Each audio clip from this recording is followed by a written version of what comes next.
Magandang umaga, ngayon po ay araw ng Lunes, July 22, 2024 at update po muli tayo sa lagay ng ating panahon. Nasa gitna po ng Philippine Sea at halos hindi gumagalaw ang tropical storm Karina. Taglay ang lakas ng hangin na aabot sa 85 km per hour malapit sa sentro at pagbugsong 115 km per hour at halos hindi gumagalaw sa kanyang kinaroroonan.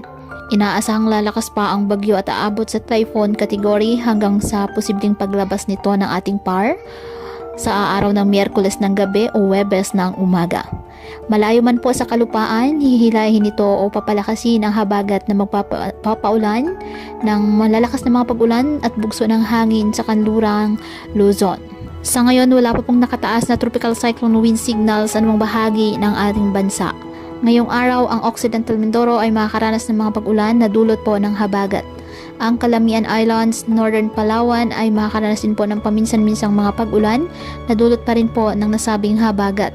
Ang Antique, Palawan kasama ng Cuyo, Calamian at Kalayaan Islands at Occidental Mindoro makakaranas ng maulap na papawirin na may kalat-kalat na mga pag-ulan, pagkidat at pagkulog na dulot ng habagat.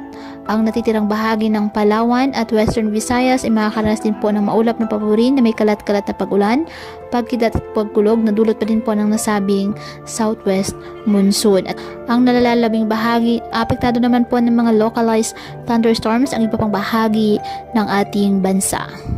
Kaya patuloy po natin na pinag-iingat ang ating mga kababayan sa banta po ng mga pagbaha at pagguho ng lupa, lalo na po kapag may malalakas na ulan, at ugaliin na magdala palagi ng payong o kahit anumang panangga sa ulan sa tuwing lalabas po ng ating mga tahanan. At yan po muna ang update sa lagay ng panahon ngayong araw. Muli patuloy po tayo na mag-ingat at palaging tandaan, God loves you. Stay safe and God bless.